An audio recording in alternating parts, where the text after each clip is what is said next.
ইফাজ, উঠ এখান থেকে, রুমে গিয়ে ঘুমাবি। ডিস্টার্ব করো না, যাও এখান থেকে। দেখ, অনেক রাত হয়েছে, তোর এসব ঢং ভালো লাগছে না। সকালে বাড়ির সবাই উঠে দেখলে কি হবে? কি আর হবে, সবাই দেখবে সত্যিটা কি। তুমি যে আমাকে সবার চোখের আড়ালে কিরকম অত্যাচার করো সেটা সবাই জানবে। এত সোজা? চল, না হলে এখান থেকে তুলে নিয়ে যাব। যা ইচ্ছা করো, আমি আজ ড্রয়িং রুমেই ঘুমাবো। কেয়া এবার সত্যি সত্যি ভীষণ রেগে গেল। রান্নাঘরে গিয়ে একটা ফল কাটার ছুরি হাতের কাছে পেয়ে সেটা নিয়ে সোফার কাছে আসলো। এরপর ইফাজের গলায় ধরে বলল, এতক্ষণ ভালোই ভালোই বলছিলাম, এখন দেখ তোর কি হাল হয়। রুমে আসবি নাকি গলা কেটে ফেলবো? প্লিজ সরাও এটা, আমার ভয় করছে। হুম, উঠ আগে। আরে বাবা, এটা না সরালে উঠবো কি করে? কেয়া হাত সরাতেই ইফাজ উঠে কথাকে নিয়ে রুমে গেল। কেয়া পিছন পিছন এসে দরজা বন্ধ করে দিয়ে ওকে পেছন থেকে ধাক্কা দিল। ইফাজ মুখ থুবড়ে বিছানায় গিয়ে পড়ল। কেয়া ওর কাছে গিয়ে গলা চেপে ধরে পড়ল, আমার কথার অবাধ্য হলে তোকে খুন করব আমি। কি বলেছিস একটু আগে? কই কি বললাম? বাড়ির সবাইকে বলবি আমি তোকে অত্যাচার করি, তাই না? তো তুমি কি আমাকে আদর করো? সত্যিটা বলতে সমস্যা কোথায়? সমস্যা আছে, যতদিন না সিয়াম দেশে আসছে ততদিন তোকে এইভাবেই সব সহ্য করতে হবে। এরপর তোর মুক্তি। তোমার বয়ফ্রেন্ড দেশে আসবে তাতে আমাকে টানছো কেন? সারাদিন আমার সাথে ঝগড়া করো, বাজে আচরণ করো, আমার এসব সহ্য হয় না। আমি তো মানুষ, তাই না? মানছি আমাদের জোর করে বিয়ে দেওয়া হয়েছে, তাই বলে তুমি আমার লাইফ নিয়ে এভাবে মজা করবে? আমাকে স্বামী হিসেবে না মানো, অন্তত নিজের চাচাতো ভাই হিসেবে তো মানো। কথাটা বলতে বলতে ইফাজের চোখ টলটল করতে লাগলো। কেয়া কিছুক্ষণের জন্য থমকে গেল। ইফাজের চেহারার দিকে সে তাকাতে চায় না, কারণ সে নিজেও জানে ইফাজ নির্দোষ, অথচ সে ছেলেটাকে আজ 3টা মাস ধরে রীতিমতো অত্যাচার করে আসছে। কেয়া এভাবে তাকিয়ে থাকতে দেখে ইফাজ কান্না করে বলল, আমি এসব নাটকে বিরক্ত, বিশ্বাস করো। তোমাকে তো বলেছি আমি কখনোই চাইনি এই বিয়ে হোক। হ্যাঁ, আমি তোমাকে ভালোবাসি, কিন্তু তাই বলে তোমার ভালোবাসাকে অসম্মান করব এতটা স্বার্থপর আমি না। কেয়া ইফাজের কান্না ভেজা চেহারার দিকে তাকালো। এই ছেলেটার জন্য সে একসময় কত ঝগড়া করেছে, ওকে একটু হাসি খুশি রাখার জন্য কত চেষ্টা করেছে, কিন্তু আজ সে নিজেই এই ছেলেটাকে প্রতি মুহূর্ত কাঁদায়, ইচ্ছা করেই কাঁদায়। কেয়া নিজের মুখটা ইফাজের মুখের একদম কাছে নিয়ে আসলো। সে যেন নিজের মধ্যেই নেই। আলতো করে ইফাজের গালে ঠোঁট ছুঁয়ে বলল, আমি এমনটা চাইনি, বিশ্বাস কর। তোকে কষ্ট দিতে আমারও ভালো লাগে না। সিয়াম ভাইয়া কি খুব বেশি সুন্দর? কে আপু? কেন? উনি সুন্দর, তাই তো তুমি আমাকে ভালো না বেসে ওনাকে ভালোবাসো। কেয়া হালকা হাসলো। ইফাজের মুখের দিকে তাকিয়ে ভাবলো, সত্যি কি তাই? সিয়ামের থেকে ইফাজ দেখতে হাজারো গুণ সুন্দর, কিন্তু সে তো ইফাজকে নিয়ে কখনো এসব চিন্তাই করেনি। মজার কথা হলো এটা যে কেয়া স্কুলে পড়ার সময় ইফাজের জন্য মেয়ে পছন্দ করত, কিন্তু ভাগ্যক্রমে আজ সে নিজেই ওই ছেলের বউ। ইফাজ আবারও বলল, বলো না কে আপু, উনি কি খুব বেশি সুন্দর? না, ঠিক তা নয়, তবে ওকে আমার ভালো লাগে। ওর কথাবার্তা, চলাফেরা, স্টাইল সব আমাকে আকর্ষণ করে। আর আমাকে তোমার ভালো লাগে না কে আপু? কেয়া রাগি চোখে ইফাজের দিকে তাকালো। এরপর ধমক দিয়ে বলল, তোর থুতনিতে হাত দে। কি হয়েছে? দাড়ি উঠেছে তোর? না, এখনো ওঠেনি। তুই তো একটা বাচ্চা, তোর মনে নেই? এই তো কয়েকদিন আগেই তুই ক্লাসের বন্ধুদের হাতে মার খেয়ে ভ্যা ভ্যা করে কাঁদতে কাঁদতে কে আপু বলতে বলতে আমার কাছে আসতি। কয়দিন আগে কোথায়? আমি কলেজ শেষ করে এখন ভার্সিটিতে, আর তুমি বলছো কয়দিন আগে? দূর, তোর সাথে তর্ক করাটাই আমার ভুল। চুপচাপ শুয়ে থাক, আমাকে ডিস্টার্ব করার চেষ্টা করলে খুন করব। ইফাজও আর কথা বাড়ালো না। বিছানা থেকে নেমে নিচে চাদর বিছিয়ে কাঁথা নিয়ে শুয়ে পড়ল। আজ 3 মাস থেকে এটাই তার জায়গা। নিজের রুমেই তাকে এখন ফ্লোরে ঘুমাতে হয়। আর এই সব কিছুর পেছনে কারিগর একজন, তিনি আকরাম শিকদার, ইফাজ আর কেয়া। ইফাজ আর কেয়ার দাদামশাই। যদিও মাস 3 আগে তিনি এই ইহলোক ত্যাগ করেছেন, তবে যাওয়ার আগে তাদের দুজনকে এই অবিচ্ছেদ বন্ধনে আবদ্ধ করে গিয়েছেন। আকরাম শিকদারের স্ত্রী রাহেলা শিকদার গত হয়েছিলেন প্রায় 2 বছর আগে।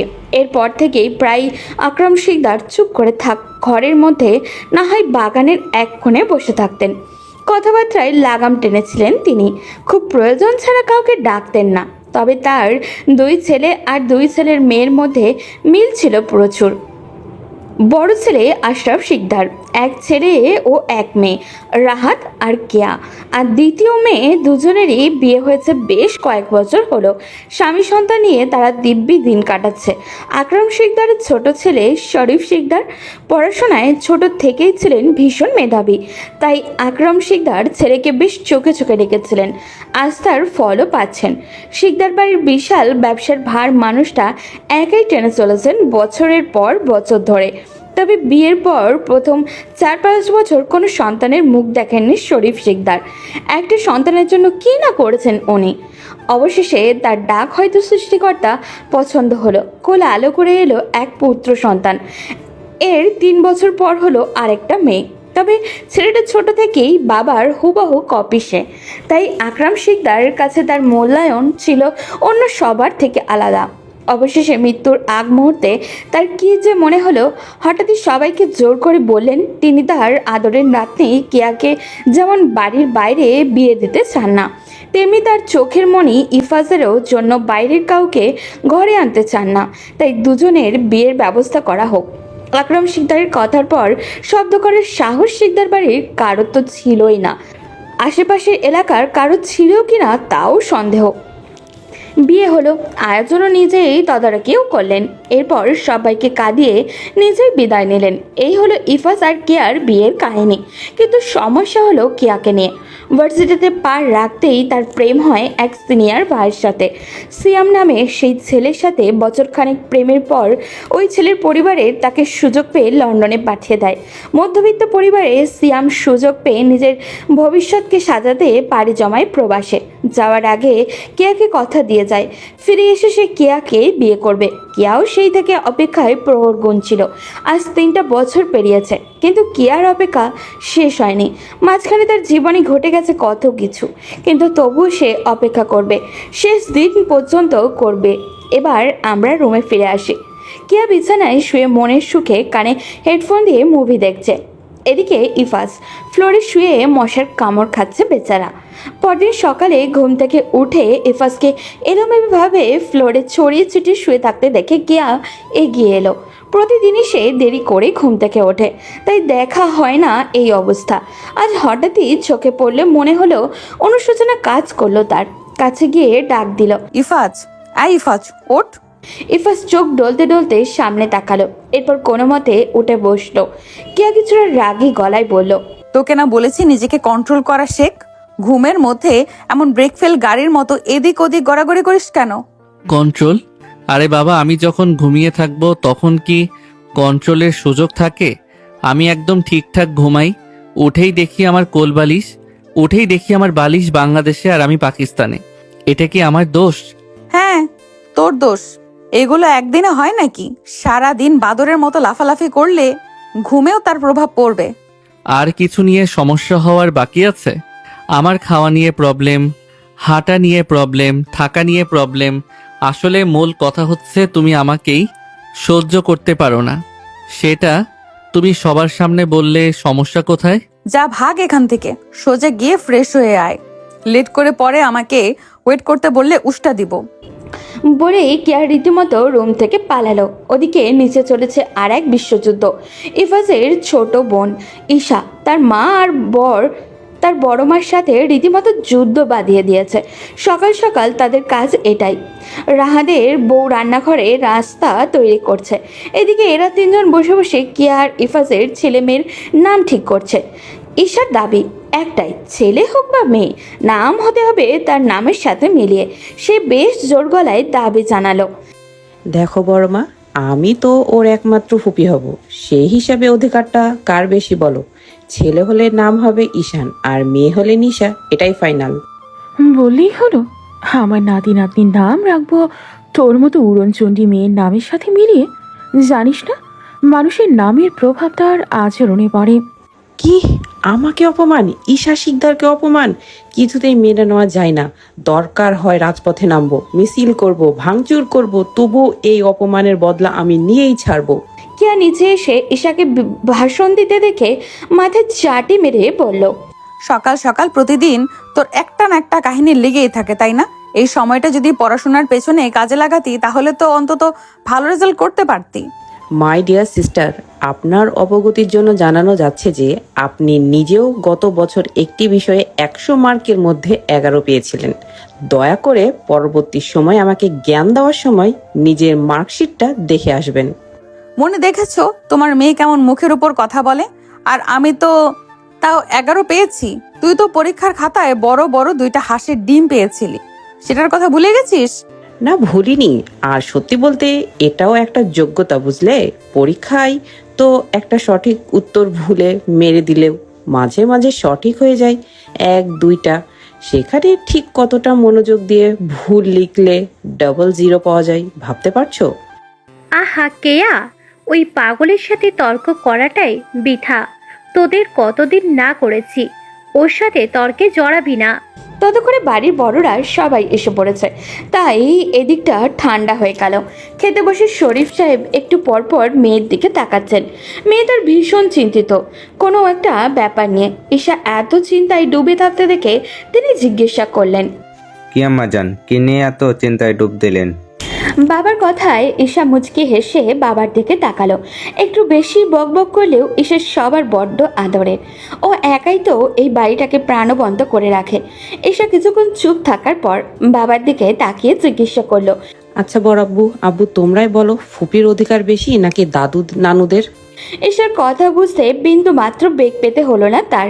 বাপ চাচা দুজনেরই, তাই তার বেশ জোর গলায় ঈশাকে সমর্থন জানিয়ে বলল, অবশ্যই ফুপির অধিকার বেশি, কিন্তু হয়েছেটা কি মামনি? ইফাজ ভাইয়ার আর কে আপুর ছেলে মেয়ে হলে তাদের নাম তো আমার নামের সাথেই মিলিয়ে রাখা উচিত, তাই না? যেহেতু আমি ওদের ফুপি হব, খালামণি হব, তাহলে দুদিক দিয়েই তো আমার অধিকার বেশি, তাই না? ঈশা কথাটা শেষ করতে পারল না। ইফাজ কাঁদতে শুরু করলো। ছেলেটা সবে মাত্র রুটির টুকরোটা মুখে নিয়েছিল। অমনি বোনের এমন কথা শুনে গলায় খাবার আটকে গেল ওর। কেউ অবাক হয়ে তাকিয়ে আছে ঈশার দিকে। ঈশা তো ভীষণ খুশি, সবাই মনে হয় তাকে বেশ সাপোর্টও করছে। এদিকে ইফাজ কোনো মতে খাবার গিলে ঈশাকে ধমক দিয়ে বলল, চুপচাপ খেয়ে রুমে গিয়ে পড়তে বসো। সারাদিন আবল তাবল চিন্তা করলে তো পরীক্ষার খাতায় এরকম ডাব্বা মারবি। ইফাজের কথায় ঈশা মুখ ভেঙচে কাটলো। এদিকে ওর মা চাচি দুজনেই মুখ টিপে টিপে হাসছে। তারা ভাবছে ইফাজ হয়তো লজ্জা পেয়েছে, কিন্তু ইফাজ মনে মনে নিজেকেই গালি দিচ্ছে। তার পরিবারের লোকজন কি আর জানে সে যে বিয়ের পর থেকে বউয়ের কাছে যাওয়া তো দূরে থাক, ফ্লোরে ঘুমিয়ে পার করছে।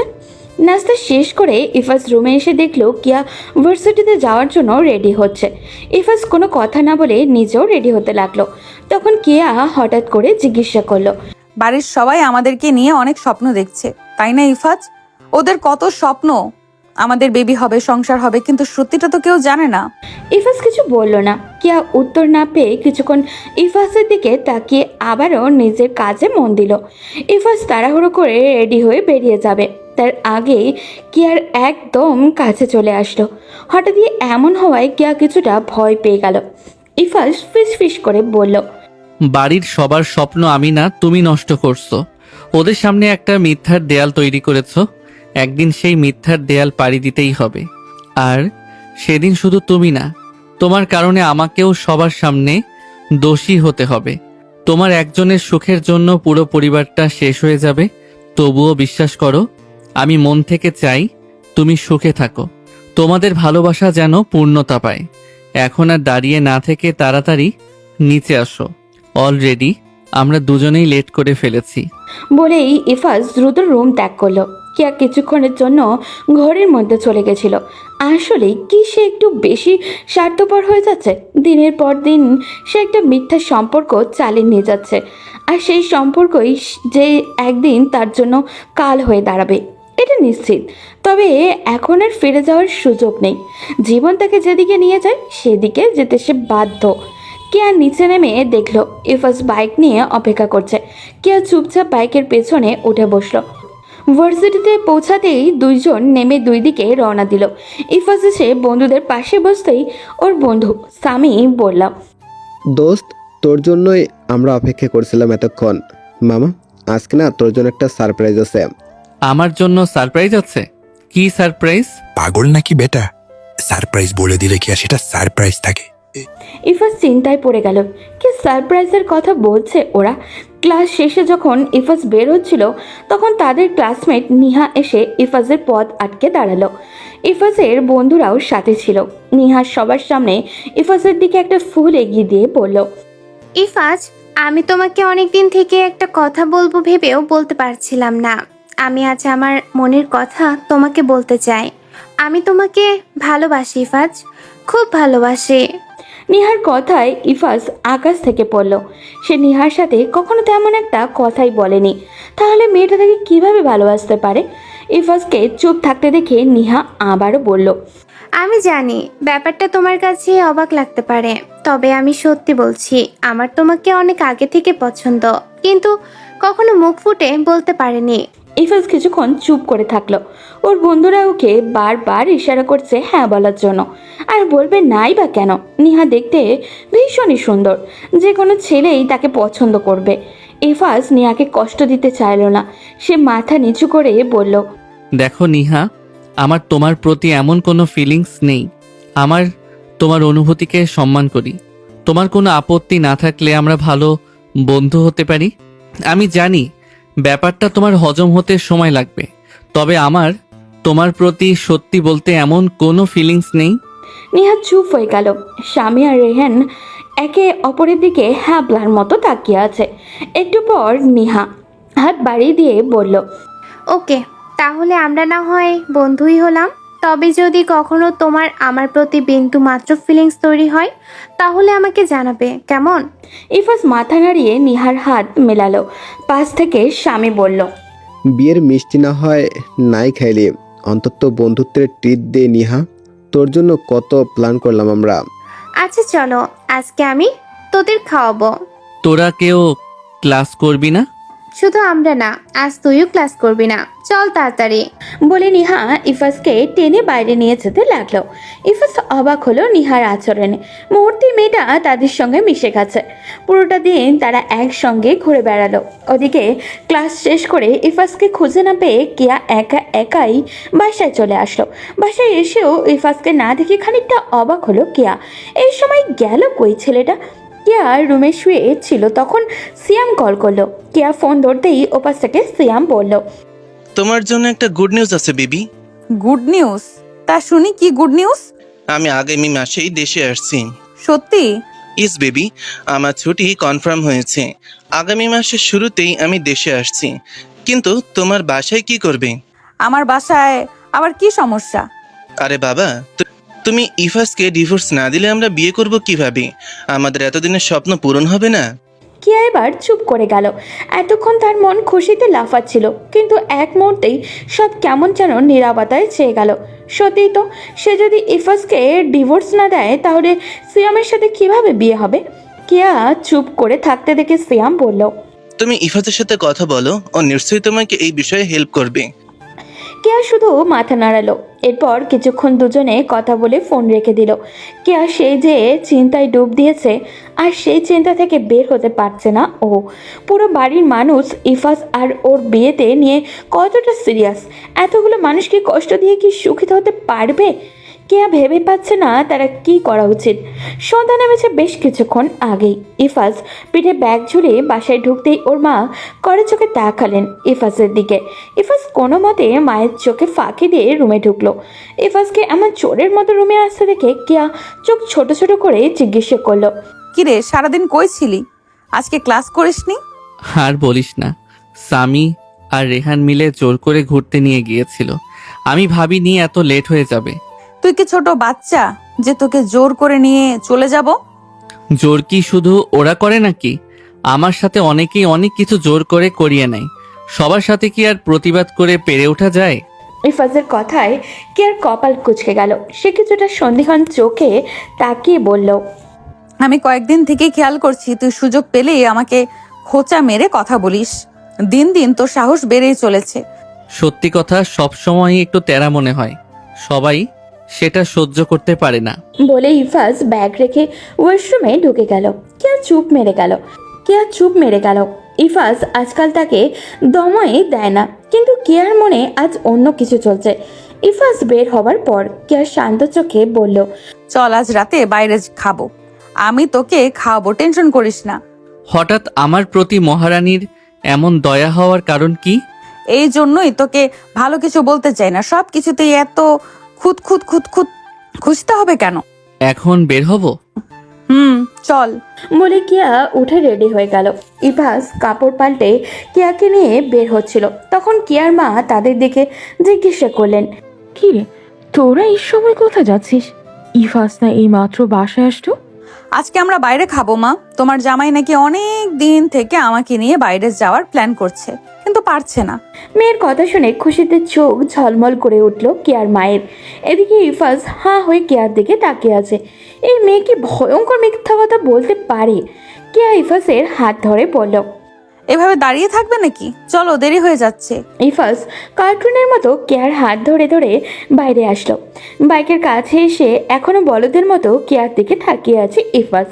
সেটা দেখে কেয়া বলল, কিরে, এমন বলদের মতো আমার দিকে তাকিয়ে আছিস কেন? আচ্ছা, তোমার সবার মুখের উপর মিথ্যা বলতে একটু মুখে বাঁধে না? না, বাঁধে না। এখন চল তাড়াতাড়ি। ইফাজ বাইক স্টার্ট করলো।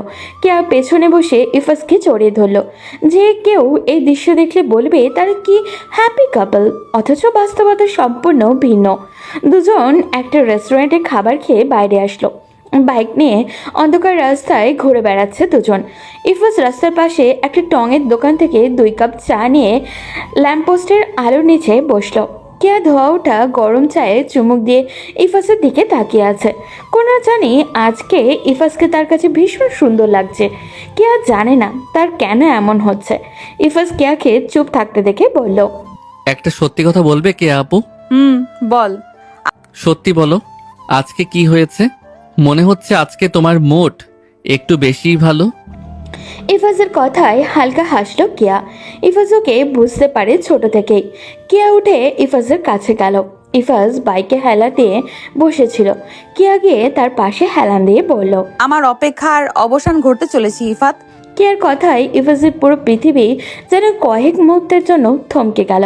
তবে কি এই কারণে কেয়ার মন এত ভালো?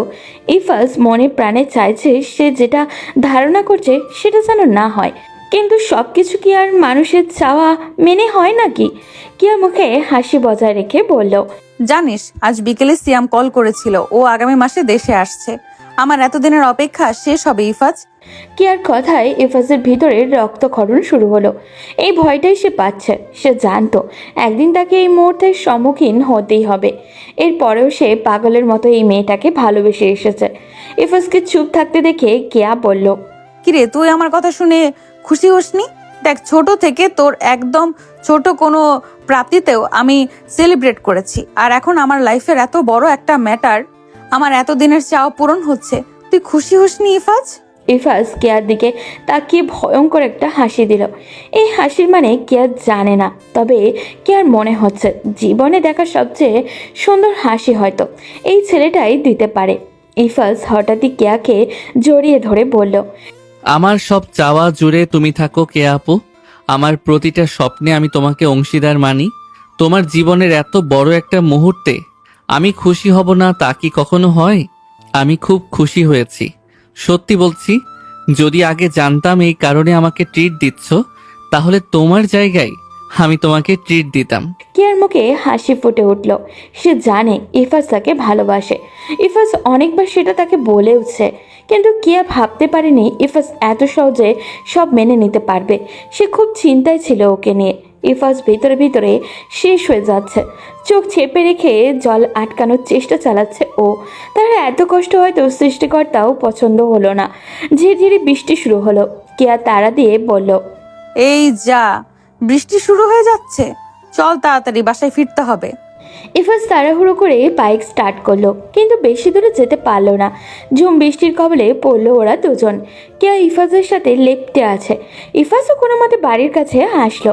রাস্তায় এই বৃষ্টিতে বাইক চালানোটা বেশ ঝুঁকিপূর্ণ। দুজনকে কাক ভেজা হয়ে পাশে আসতে দেখে ইফাজের মা চোখ পাকিয়ে তাকালো তাদের দিকে। কেয়ার একটু বৃষ্টিতে ভিজলেই শরীর খারাপ করে, সেখানে দুজন এত রাতে বৃষ্টিতে ভিজেছে। ইফাজের মা ইচ্ছে মতো ছেলেকে বকলেন কিছুক্ষণ। ইফাজ আর কেয়া রুমে এসে তাড়াহুড়ো করে কাপড় চেঞ্জ করলো। রাত তখন প্রায় 12টা বাজতেই চলেছে। ইফাজ কাঁপতে কাঁপতে বালিশ আর কাঁথা নিয়ে নিচে শোয়ার প্রস্তুতি নিচ্ছে। কেয়া শুয়ে শুয়ে সেই দৃশ্য দেখে অনুশোচনায় ভুগছে। তার জন্যই তো ছেলেটাকে আজকে ভিজতে হলো, আবার বকাও খেতে হলো। আর এই ঠান্ডায় নিচে শুতে গেলে নিশ্চিত শরীর খারাপ করবে। কেয়া নিজের সাথে যুদ্ধ করে আস্তে করে বলল, আজ আর নিচে ঘুমানোর দরকার নেই, বিছানায় আয়। সরো, এত দয়া দেখাতে হবে না, আমি আমার জায়গায় ঠিক আছি। চুপচাপ যেটা বলছি সেটা কর, না হলে এখান থেকে নেমে উষ্টা মারবো। ইফাজ বালিশ নিয়ে বিছানায় এসে একপাশে ঘাপটে মেরে শুয়ে পড়ল। কেয়া নেমে লাইট নিভিয়ে এসে যেই শুতে যাবে তখন ইফাজ বলল, অনেক দিন পর মনে হচ্ছে ঘুমটা ভালো হবে। ফ্লোরে ঘুমাতে ঘুমাতে পিঠ বাঁকা হয়ে গেছে। বেশি বকবক না করে চুপচাপ ঘুমা। আমার ভাবতেই কেমন লাগছে। আর 1 মাস পর তুমি সিয়াম ভাইয়ার সাথে চলে যাবে, আর আমি আবার আমার রুমের দখল পাবো। কেয়া ইফাজের দিকে কেমন করে জানি তাকালো, এরপর চুপচাপ নিজের জায়গায় শুয়ে পড়ল। তখন ভোর রাত। ইফাজের ঘুমটা হালকা হয়ে আসলো। পাশ থেকে কারোর ফুপিয়ে কান্নার আওয়াজ শুনে চমকে উঠল ও। পাশে দেখলো কেয়া জ্বরে কাঁপছে। ইফাজ আলতো করে কেয়ার মাথায় হাত দিতেই চমকে উঠল ও। জ্বরে শরীরটা একদম পুড়ে যাচ্ছে। ইফাজ তাড়াহুড়ো করে উঠে বসলো। এরপর দ্রুত পায়ে নিচে এসে একটা বাটি করে জল নিয়ে আসলো। রুমে থাকা জ্বরের ওষুধ এনে কেয়াকে জোর করে খাওয়ালো। কেয়া এখনও নিজের মধ্যে নেই। জ্বর আসলে সে কি করে নিজেই বুঝে না। ইফাজ আস্তে আস্তে কেয়ার মাথায় জল পট্টি দিতে লাগলো। কেয়া টেনে ইফাজকে নিজের কাছে নিয়ে আসলো। এরপর শক্ত করে জড়িয়ে ধরলো। পারলে সে ইফাজের ভেতরে ঢুকে যায় একদম। ইফাজ কি করবে ভেবে পাচ্ছে না। এই সময় কাউকে ডাকাও ঠিক হবে না। ঘন্টা 2 পর কেয়া ঘামতে লাগলো জ্বরের প্রভাবে। কিছুটা কমেছে ওর জ্বর। ইফাজ আস্তে আস্তে নিচে আসলো। ততক্ষণে ওদের মা উঠে গেছে। কেয়ার মা ইফাজকে এত ভোরে উঠতে দেখে বললেন, এত সকালে কোথায় যাচ্ছিস বাবা? কোথাও না বড় মা, কেয়ার ভীষণ জ্বর এসেছে রাত থেকে। তুমি একটু আসবে প্লিজ? আম্মুকে বলো না প্লিজ, আমায় বকবে। আমি তো কালকে রাতে বুঝেছিলাম দুজন মিলে রাত বিরেতে বৃষ্টিতে ভিজলে তো এই কাহিনীই হবে। পেছন থেকে চায়ের কাপ হাতে কথাগুলো বলতে বলতে ইফাজের মা ড্রয়িং রুমে ঢুকলেন। কেয়ার মা বিষয়টাকে সামলানোর জন্য বললেন, ছোট, সকাল সকাল ছেলেটাকে বকিস না তো। আর দোষ কি ও নাকি? আমি আমার মেয়েকে চিনি না? ও বৃষ্টি দেখলে হাত গুটিয়ে বসে থাকার মতো মেয়ে নাকি? তোমার লাই পেয়ে পেয়ে ছেলে মেয়ে দুটো জানোই তাই করে বেড়াচ্ছে বুবু। কোন দিন এদের জ্বালায় আমার কি হবে আমি নিজেই জানি না। মায়ের কথা শুনে ইফাজের মুখ কালো হয়ে গেল। তার মা সবসময়ই এমন করে, কিছু না করলেও শেষে তার উপরেই এসে দোষ পড়ে। কেয়ার মা ইফাজের হাত ধরে বললেন, ওর কথা কিছু মনে করিস না তো বাবা, চল আমরা ওপরে যাই। বলেই কেয়ার মা ইফাজকে নিয়ে উপরে এলেন। কেয়া বিছানায় শুয়ে আছে। ওর মা পাশে গিয়ে বসলেন। এরপর মাথায় হাত দিয়ে বললেন, না, জ্বর অনেকটাই কমে গেছে। আমি এখানে আছি, তুই পাশের রুমে গিয়ে শুয়ে পড়। দেখেই বোঝা যাচ্ছে সারা রাত ঘুমাসনি। অসুবিধা নেই বড় মা, আমি বরং একবার ফার্মেসিতে যাই, কিছু ওষুধ নিয়ে আসি। কেয়ার মা আর বারণ করলেন না। ইফাজ বেরিয়ে ফার্মেসিতে গেল। কিছুক্ষণ পর ওষুধের ব্যাগ হাতে নিয়ে রুমে ঢুকতেই দেখলো কেয়া বালিশে হেলান দিয়ে বসে আছে। ইফাজ কাছে গিয়ে জিজ্ঞাসা করলো, এখন কেমন লাগছে তোমার? শরীর খারাপ লাগছে? কথা বলছো না কেন? হসপিটালে নিয়ে যাব? কেয়া চুপচাপ তাকিয়ে আছে ওর দিকে। ইফাজ রীতিমতো পাগলের ন্যায় একের পর এক প্রশ্ন করে যাচ্ছে। তা দেখে কেয়া হালকা হেসে বলল, আরে বলদ, আমার জাস্ট জ্বর এসেছিল রাতে, এখন একদম ঠিক আছি। আমি ওষুধ নিয়ে এসেছি, কিছু খেয়ে ওষুধ খেয়ে নাও। বলেই ইফাজ ফ্রেশ হতে চলে গেল। কেয়ার মা হাতে খাবারের প্লেট নিয়ে রুমে ঢুকলেন। এরপর কেয়ার পাশে গিয়ে বসে জিজ্ঞাসা করলেন, ইফাজ কই গেল? ফ্রেশ হতে গেছে।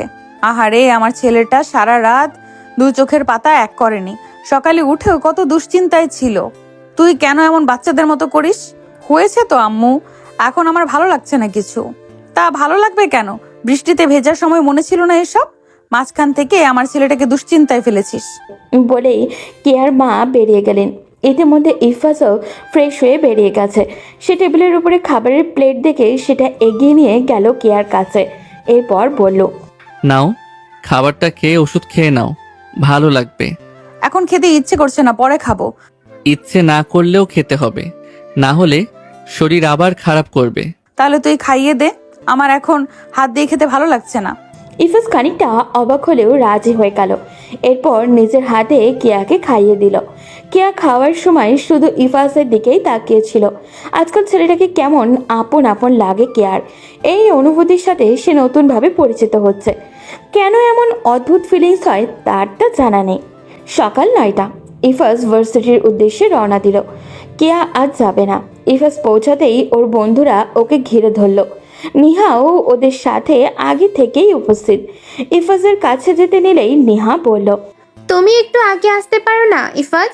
প্রতিদিন ক্লাস শুরু হবে হবে এমন সময় আসো। বাসা থেকে রেডি হয়ে বের হতে হতে একটু লেট হয়ে যায়। তা এখানে দাঁড়িয়ে থাকবে নাকি ক্লাসে যাবে? তারা সবাই ক্লাসের দিকে রওনা দিল। হঠাৎ করেই নিহা ব্যথায় আর্তনাদ করে মাটিতে বসে পড়ল। তা দেখে ইফাজ পেছনে ঘুরে বলল, কি হলো নিহা, এভাবে বসে পড়লে কেন? আরে দেখছিস না, ও পায়ে চোট পেয়েছে। স্বামীর কথা শুনে সবাই নিহার কাছে গেল। নিহা ইশারায় সামি আর রেহানকে কিছু একটা বলল। ওরা দুজন উঠে দাঁড়িয়ে ইফাজকে বলল, দোস্ত, ও তো এই অবস্থায় হাঁটতে পারবে না, তুই এক কাজ কর, ওকে কোলে নিয়ে আয়। ইফাজ কিছুটা ভাবনায় পড়ে গেল। নিহা তা দেখে আবারও আর্তনাদ করে উঠল। এবার ইফাজ কিছু না ভেবেই নিহাকে কোলে তুলে নিল। নিহা সুযোগ পেয়ে ইফাজের গলা শক্ত করে জড়িয়ে ধরে রাজ্য জয়ের হাসি দিল। এদিকে কেয়ার বান্ধবী হৃদি ক্লাসে যাচ্ছিল। সে এই দৃশ্য দেখে দ্রুত ভিডিও করে নিল। এরপর কেয়াকে সেই ভিডিওগুলো সেন্ড করলো। কেয়া বিছানায় শুয়ে শুয়ে রিলস দেখায় ব্যস্ত। এমন সময় ভিডিওটা পেয়ে কিছুটা চমকে গেল ও। হৃদিকে কল করতেই ওপাশ থেকে হৃদি বলল, দোস্ত তুই কই? আর বলিস না, কাল থেকে জ্বর আসছে, তাই আজকে আসতে পারিনি। আরে ভাই, এদিকে তো জামাই আর একটা মেয়েকে কোলে নিয়ে ঘুরছে। মেয়েটাকে তুই চিনিস? ওর ক্লাসমেট, নাম জানি না, তুই বললে খুঁজে নিয়ে জানাতে পারি। লাগবে না, আমি ওকে বাসায় আসলে জিজ্ঞেস করব। রাখছি আমি। বলে কিয়া ফোনটা রেখে দিল। কেন জানি তার রাগ হচ্ছে, ভীষণ রাগ। এই রাগের কারণ সে জানে না। দুপুর গড়িয়ে বিকাল। ইফাজ সেই সন্ধ্যাবেলায় বাসায় আসলো। রুমে ঢুকতেই দেখলেও কিয়া মুখ ভার করে শুয়ে আছে। ইফাজ কাছে গিয়ে কপালে হাত স্পর্শ করে বলল, এখন শরীর কেমন লাগছে? যাক বাবা, জ্বরটা কমেছে। কেয়া কোনো জবাব দিল না। ইফাজ চুপচাপ ড্রেস চেঞ্জ করে চলে গেল। দিনগুলো এভাবেই কেটে যাচ্ছিল। কাল সিয়াম দেশে আসবে। কেয়া যতটা খুশি হবে ভেবেছিল, ততটা খুশি কেন জানি হতে পারছে না ও। সে চাইলেও পারছে না। সিয়ামের সাথে একটু আগেও কথা হয়েছে। বারান্দায় মন খারাপ করে বসে আছে কেয়া। হঠাৎই পেছনে কারোর উপস্থিতি টের পেয়ে পেছনে তাকিয়ে দেখলো ইফাজ এক দৃষ্টিতে তার দিকে তাকিয়ে আছে। তা দেখে কেয়া বলল, কিছু বলবি?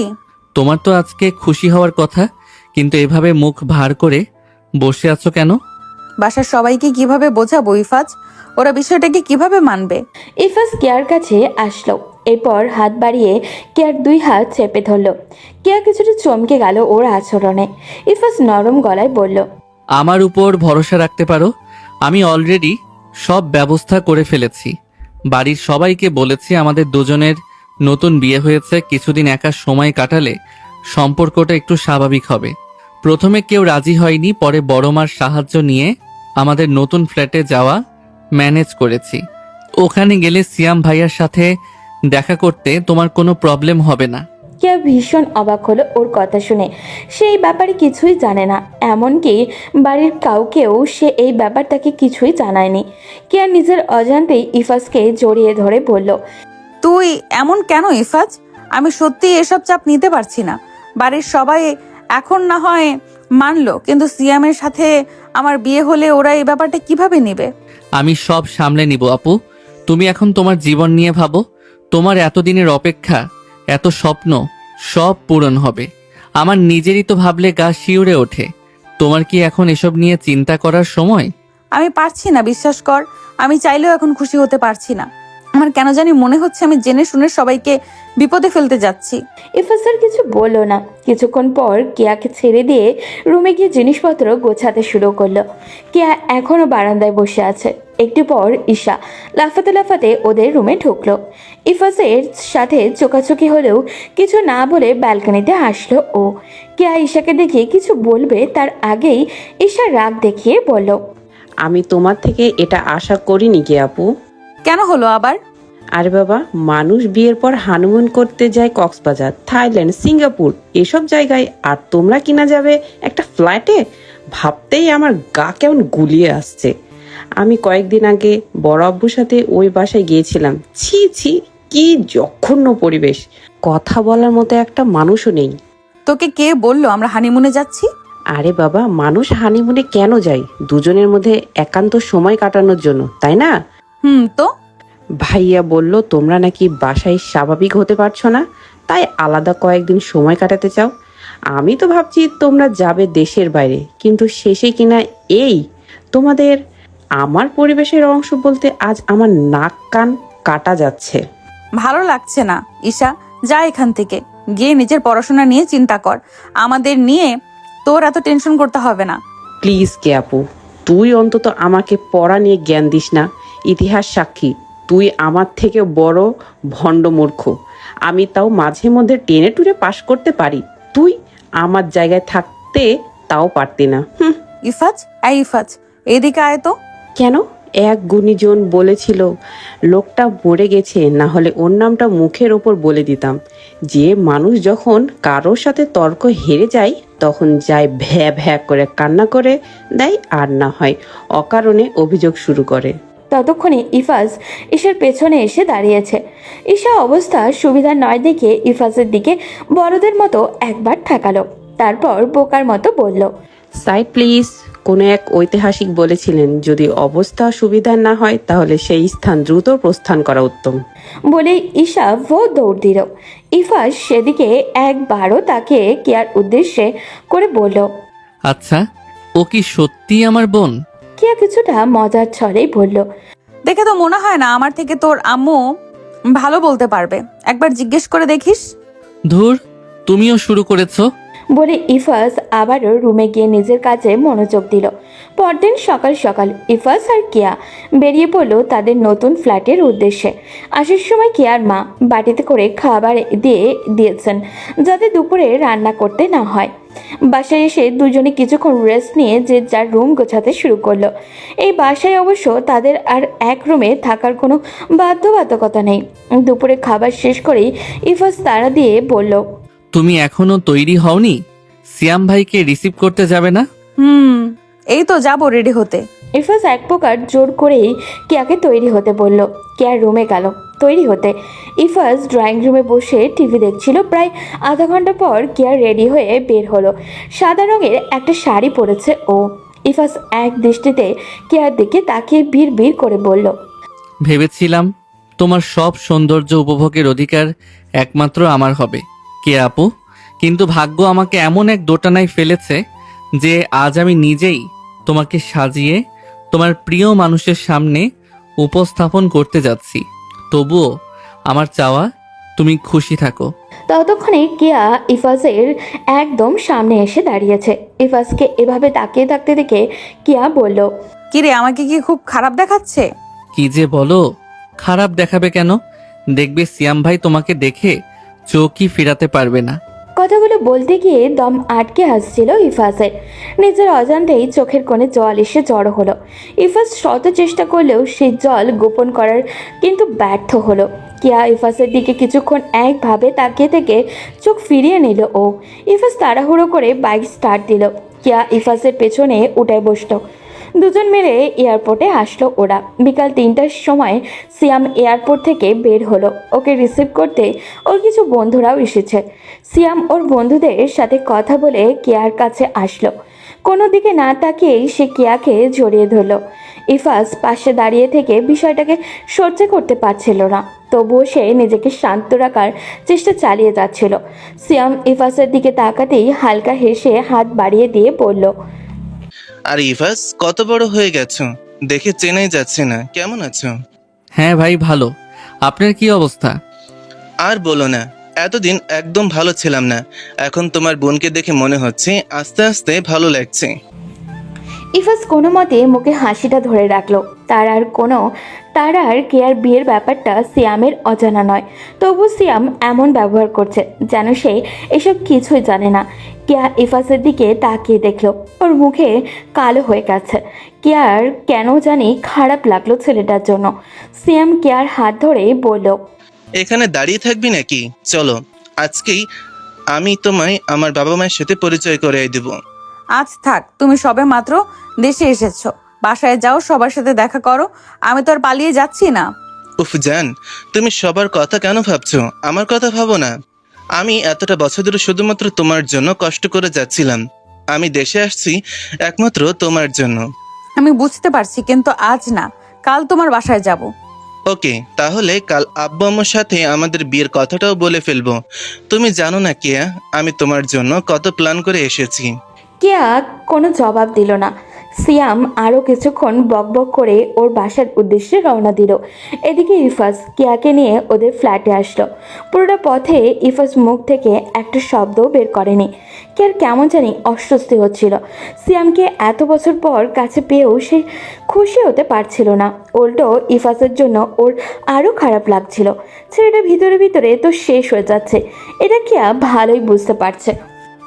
রাত তখন প্রায় 2টা। কেয়ার হঠাৎ ঘুম ভেঙে গেল।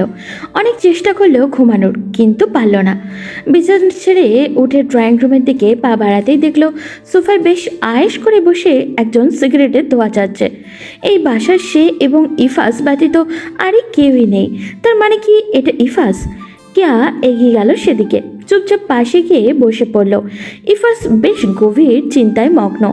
কেয়া আস্তে আস্তে বলল, তুই সিগারেট খাওয়া কোন দিন থেকে শুরু করলি ইফাজ? হঠাৎই পাশ থেকে কেয়ার কণ্ঠ শুনতেই ইফাজ হকচকিয়ে উঠল। চমকে পাশে তাকাতেই দেখলো কেয়া ওর দিকেই তাকিয়ে আছে। ইফাজ থতমত খেয়ে গেল, কি বলবে। কেয়া এবার ধমক দিয়ে বলল, কিরে, এমন হাবলার মতো তাকিয়ে আছিস কেন? আমার কথার উত্তর দে। আর এগুলো কি? ও মাই গড, এই ছেলে এসব কি শুরু করেছিস তুই? কেয়া ইফাজের পাশে ছড়িয়ে থাকা সিগারেটের প্যাকেট দেখে রেগে আগুন হয়ে গেল। ইফাজ তাকে অবাক করে দিয়ে চুপচাপ সবগুলো হাতে নিয়ে নিজের রুমে চলে গেল। কেয়া পেছন থেকে ডাকলো, কিন্তু সে ফিরে তাকালো না। চুপচাপ রুমে গিয়ে দরজা লাগিয়ে দিল ও। কেয়া কিছুক্ষণ বোকার মতো সেখানেই বসে থাকলো। এরপর সেও রুমে চলে গেল। পরদিন বেশ বেলা করে ঘুম থেকে উঠল ইফাজ। রাতের কথা মনে হতেই নিজের উপর রাগ হলো তার। সে তো কথা দিয়েছিল হাসি মুখে সে কেয়াকে তার ভালোবাসার মানুষের কাছে পৌঁছে দেবে। তাহলে তার এমন রিয়াকশন দেখানোর মানেটা কি? ইফাজ রুমের বাইরে এসে কেয়াকে খুঁজতে লাগলো, কিন্তু কেয়া কোথাও নেই। ফিরে গিয়ে নিজের ফোনটা হাতে নিতেই দেখলো কেয়ার মেসেজ। ঘুম থেকে উঠে চুপচাপ টেবিলে ব্রেকফাস্ট আছে, করে কলেজে যাবি। আমি সিয়ামের সাথে ওর বাসায় যাচ্ছি, আসতে একটু লেট হতে পারে, তুই কলেজে চলে যাস। মেসেজটা প্রায় ঘন্টাখানেক আগের। ইফাস চুপচাপ কিছুক্ষণ সেটার দিকেই তাকিয়ে থাকলো। এরপর নিজের অজান্তেই বলল, সিয়াম ভাই কত ভাগ্যবান। আমি যাকে দিনের পর দিন চেয়ে এসেছি, যাকে পাওয়ার জন্য নিজেকে কষ্ট দিয়েছি, ও কিছু না করেই তোমাকে পেয়ে গেল। ইফাস ফ্রেশ হয়ে সোজা বাইক নিয়ে কলেজের উদ্দেশ্যে রওনা দিল। ওদিকে কেয়াকে রিসিভ করতে সকালেই সিয়াম এসেছিল। কেয়া সিয়ামের সাথে ওর বাড়ি যাবার উদ্দেশ্যে বের হয়, কিন্তু সিয়াম ওকে নিয়ে বাড়ি যাওয়ার বদলে ওর কিছু ফ্রেন্ডদের সাথে দেখা করতে নিয়ে যায়। 3-4 জন ছেলের সাথে বসে আড্ডা দিচ্ছিল সিয়াম। ছেলেগুলো বারবার তাকাচ্ছে কেয়ার দিকে। কেয়ার ভীষণ অস্বস্তি হচ্ছে এখানে বসে থাকতে। বারবার ইশারায় সিয়ামকে সেটা বোঝানোর চেষ্টাও করছে, কিন্তু সিয়াম যেন বুঝে না বোঝার ভান করছে। ঘণ্টাখানেক এভাবে কাটার পর কেয়া বিরক্তি হয়ে উঠে চলে আসলো সিয়ামের ওর পিছন পিছন এসে ওর হাত ধরে বলল, এই মুহূর্তটা আজ সে তার বন্ধুদের সাথে শেয়ার করেছে। সব শুনে ওরা সবাই বেশ অবাক হলো। নিহার চোখ মুখে দুঃখ প্রকাশের প্রচেষ্টা থাকলেও মনে মনে সে খুশি হলো। যদি কেয়া ইফাজের জীবন থেকে চলে যায় তাহলে তার জন্য রাস্তা ক্লিয়ার। সামি ইফাজের হাত ধরে বলল, দোস্ত, যা হবার হয়ে গেছে, এখন তোকে সবটা ভুলে যেতে হবে। তুই যখন নিজেই চাস কি আপু তার ভালোবাসার মানুষকে নিয়ে সুখে থাকুক, তাহলে তোর উচিত ওনাকে ভুলে যাওয়া। আমি জানি ব্যাপারটা কঠিন, কিন্তু তোকে সেটা করতেই হবে। বিশ্বাস কর দোস্ত, আমি আর পারছি না। চোখের সামনে নিজের ভালোবাসার মানুষকে অন্য কারোর সাথে আমি সহ্য করতে পারছি না। তাহলে এত দরদ দেখাতে গেলি কেন? যাই হোক, এখন চল আমরা সবাই মিলে একটা লং ড্রাইভে যাব। সব ভুলে যা, সামনে তোর জন্য আরো ভালো দিন অপেক্ষা করছে। বলেই সামি ইফাজের হাত ধরে টানতে লাগলো।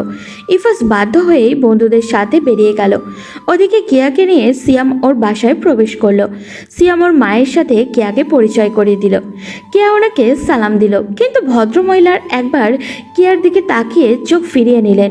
কেয়া কিছুক্ষণ চুপ থেকে ওনার থেকে জবাবের অপেক্ষা করলো, কিন্তু উনি কিছুই বললেন না। কেয়া বাধ্য হয়ে নিজে থেকে জিজ্ঞাসা করলো, কেমন আছেন আন্টি? সিয়ামের মা মুখ গোমরা করে জবাব দিলেন, ভালো আছি। কেয়া আরও কিছুক্ষণ ওনার থেকে কিছু শুনবে সেই অপেক্ষায় থাকলো, কিন্তু উনি সেই যে চোখ ফিরিয়ে বসে আছেন আর এদিকে তাকালেন না। কেয়া ভীষণ আশ্চর্য হলো ওনার এমন ব্যবহারে। সে অসহায় দৃষ্টিতে সিয়ামের দিকে তাকালো। সিয়াম ওকে নিয়ে নিজের রুমে গেল। কেয়ার রুমে ঢুকতেই জিজ্ঞাসা করলো, এসব কি সিয়াম? তুমি কি তোমার পরিবারকে আমার ব্যাপারে কিছুই বলনি? তুমি না বললে তারা সবাই আমাদের ব্যাপারে জানে? হ্যাঁ জানি তো। আমার সেটা মনে হয়নি সিয়াম। আন্টি আমার দিকে একবারও তাকায়নি পর্যন্ত। আমি বুঝতে পারছি না, তোমার ব্যবহার আমার কাছে কেমন জানি অদ্ভুত লাগছে। কেয়া, এসব কি বলছো? আর আমি তোমাকে সত্যিই ভালোবাসি। হ্যাঁ, এটা সত্যি। আমার বাবা মা চায় আমি যেন আমার মায়ের বান্ধবীর মেয়েকে বিয়ে করি। মানে তুমি না বললে তোমার আব্বু আম্মু সবাই আমাদের সম্পর্ক মেনে নিয়েছে, তারা আমাদের বিয়ে নিয়ে কথা বলতে চায়? সেটা তো আমিও জানতাম, কিন্তু দেশে আসার পর থেকে তারা এমন করছে। প্লিজ তুমি কিছু মনে করো না। কে আর কান্না পাচ্ছে। সে এক নতুন সিয়ামকে দেখছে। ও এটা সেই সিয়াম নয় যাকে সে ভালোবেসেছিল। সম্পূর্ণ একটা নতুন মানুষকে সে দেখছে, যার সাথে তার আগের মানুষটার কোনো দিক দিয়েই মিল নেই। কেয়া কোনো মতে সিয়ামের বাসা থেকে বেরিয়ে এলো। ফ্ল্যাটে এসে রুমের দরজা বন্ধ করে কিছুক্ষণ কান্না করলো। তার কেন জানি মনে হচ্ছে সে খুব বড় একটা ভুল করেছে। বিকাল পর্যন্ত কেয়া আর রুম থেকেই বের হলো না। বিছানায় শুয়ে কান্না করতে করতে কখন ঘুমিয়ে গেল খেয়াল নেই ওর। ঘুম থেকে উঠতে উঠতে সন্ধ্যা হয়ে এসেছে। বাইরে এসে টেবিলে খাবার দেখে অবাক হয়ে কাছে গেল। সকালে সে ইফাজের জন্য যে খাবার রেখে গিয়েছিল সেগুলো এখনও একইভাবেই রাখা। তার মানে ইফাজ কিছুই খায়নি। কে দ্রুত ইফাজের রুমে গেল, কিন্তু না, রুমে তো নেই। ফোন হাতে নিয়ে কয়েকবার কল করলো, কিন্তু ফোনও ধরছে না। কেয়া তাড়াহুড়ো করে ঈশাকে কল করলো। ঈশা ফোন ধরতেই ফাজলামি করে বলল, কিরে আপু, হানিমুন কেমন চলছে? ফাজলামি করিস নে ঈশা। ইফাজ কি বাসায় গিয়েছে? না তো, কেন? ভাইয়া কি বাসায় নেই? না, তেমন কিছু না, ও বাইরে গিয়েছে হয়তো। আমি আরো ভাবছি বাসায় গিয়েছে। তা বাসার সবাই কেমন আছে? সবাই ভালো আছে, আর আমরা আরো ভালো হয়ে যাব যদি তোমরা একটা গোলুমোলু নিউজ শোনাতে পারো। ও ফিসা, সব সময় ঢং না করলে হয় না তোর? ওলে ওলে, আমার আপু তো বুঝি লজ্জা পেয়েছে। আমরা কিন্তু সত্যি ওয়েট করছি তোদের থেকে গুড নিউজ শোনার জন্য। কেয়া বিরক্তি হয়ে ফোনটা কেটে দিল। এই মেয়ের সাথে যতক্ষণ কথা বলবে ততক্ষণ এরকমই করবে। ওদিকে বন্ধুদের সাথে রাতের ডিনার করে বাসায় আসলো ইফাজ। ফোন চেক করতেই মাথায় হাত। ফোনটা ক্লাসে কখন সাইলেন্ট করেছিল নিজেরই খেয়াল নেই।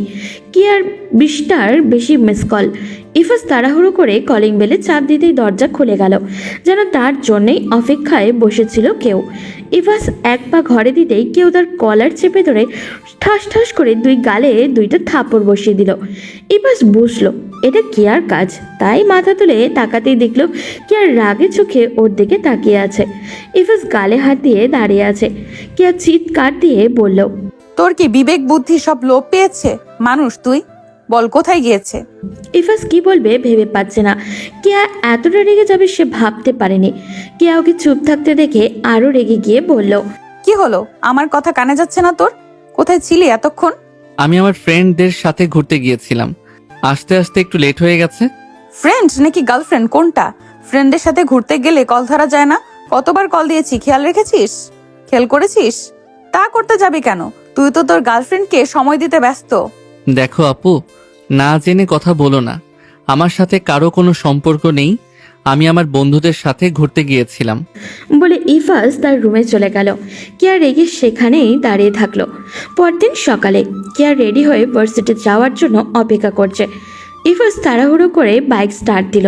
কেয়া পিছনে বসে ইফাজের কাঁধে হাত রাখলো। ইফাজ মুখ বন্ধ করে বাইক চালাচ্ছে। কেয়া কিছুক্ষণ চুপ থাকার পর ইফাজকে পেছন থেকে জড়িয়ে ধরে বলল, কি রে, আমার উপর রাগ করেছিস? রাগ করবো কেন? আর এভাবে জড়িয়ে ধরো না। সিয়াম ভাই দেশে আছে। যদি উনি কোনোভাবে দেখে তাহলে তোমাদের মধ্যে ঝামেলা হবে। ইফাজের এমন কথায় কেয়ার খারাপ লাগলো। সে জানে না কেন এমন হয়, তবে ইফাজকে মন খারাপ করে থাকতে দেখলে ওরও ভীষণ অস্বস্তি হয়। কেয়া ইফাজকে আরো শক্ত করে জড়িয়ে ধরে বলল, দেখ, তুই দিন দিন কেমন পরিবর্তন হয়ে যাচ্ছিস ইফাজ। আজকাল তোকে আমার বড্ড অচেনা মনে হয়। তুই আর আগের মতো নেই ইফাজ। সবাই কি আর সবসময় এক থাকে কে আপু? আমি হয়তো নিজেকে নিয়ে ভাবতে শুরু করেছি, তাই তোমার আমাকে অচেনা মনে হচ্ছে। নিজেকে নিয়ে ভাবতে শুরু করেছিস তা ভালো তো, কিন্তু এতদিন কাকে নিয়ে ভাবছিলি? সব জেনেও না জানার ভান করছো কেন? নামো, আমরা এসে গেছি। কেয়া সামনে তাকিয়ে দেখলো ভার্সিটি চলে এসছে। সে বাইক থেকে নেমে গেল। ইফাজকে বাইকটা রেখে সোজা ক্লাসের দিকে হাঁটা ধরলো। 3-4 দিন এভাবেই কেটে গেল। বিকালে কেয়া চা বানিয়েছিল। ইফাজ বসে বসে টিভি দেখছে। এমন সময় সিয়াম এলো তাদের বাসায়। ইফাজ সিয়ামকে এই বাসায় দেখে কিছুটা অবাক হলো। সিয়ামকে বেশ চিন্তিত দেখাচ্ছে। কেয়া চা হাতে নিয়ে ড্রয়িং রুমে আসতেই সিয়ামকে দেখে চমকে গেল। সিয়াম কেয়াকে দেখে দ্রুত সেদিকে এগিয়ে গেল। কেয়া চায়ের কাপ হাত থেকে টেবিলে রেখে জিজ্ঞাসা করলো, কি ব্যাপার, তুমি এই সময় এখানে কেন? আর তোমাকে এত চিন্তিত দেখাচ্ছে কেন? সিয়াম কিছু না বলে কেয়ার হাত চেপে ধরে বলল, কেয়া, তুমি আমাকে সত্যি ভালোবাসছো তো?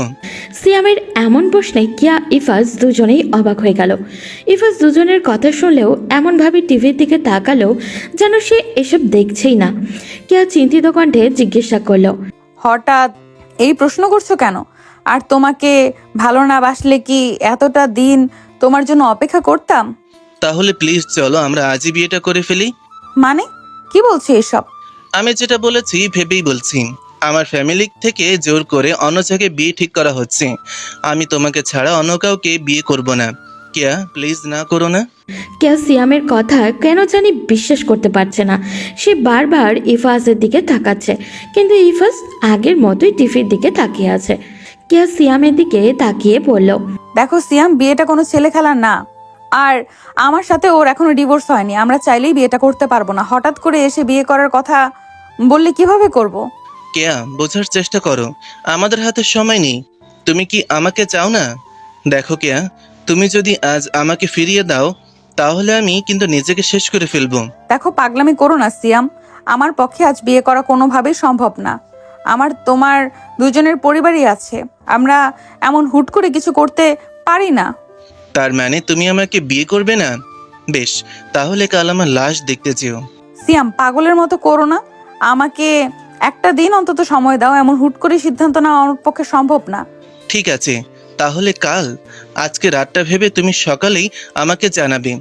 আমি কিন্তু সকালে বিয়ের প্রস্তুতি নিয়েই আসবো। কেয়া কোনো জবাব দিল না। সিয়াম নিজের মতো কিছুক্ষণ বকবক করে সেখান থেকে বেরিয়ে গেল। কেয়া ঠাস করে নিজের জায়গায় বসে পড়ল। এমন হুট করে কি কোনো ডিসিশন নেওয়া যায় নাকি? ইফাজ চুপচাপ চায়ের কাপে চুমুক দিচ্ছে আর টিভি দেখছে। কেয়া উঠে ইফাজের কাছে গেল। হাঁটু গেড়ে ইফাজের সোফার পাশে বসে ছলছল চোখে বলল, ও আমি এখন কি করব ইফাজ?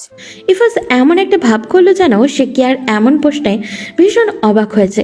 সে এমন বোকার মতো বলল, কি করবে মানে? কি হয়েছে তোমার? কেয়া বুঝলো ইফাজ ওর সাথে নাটক করছে। সে রেগে ইফাজের হাত থেকে চায়ের কাপটা টান দিয়ে নিয়ে সেটা ছুঁড়ে মারল। ইফাজ সেদিকে তাকিয়ে আছে। কেয়া এবার কান্নাই করে দিয়েছে। ইফাজ সেদিকে একবার তাকিয়ে টিভির দিকে চোখ দিতেই কেয়ার টিভি রিমোটটা টেনে এনে টিভি অফ করে রিমোটটাও ছুঁড়ে মারল। তা দেখে ইফাজ বলল, কি হলো, হঠাৎ এমন পাগলের মতো করছো কেন? কেয়া কান্না করতে করতে ইফাজের হাত চেপে ধরে বলল, প্লিজ ইফাজ, নাটক করিস না। তুই ছাড়া এখন আমার আর কে আছে বল? আমি এসব বিষয় পরিবারের কাউকে জানাতেও পারবো না। প্লিজ বল এখন আমার কি করা উচিত?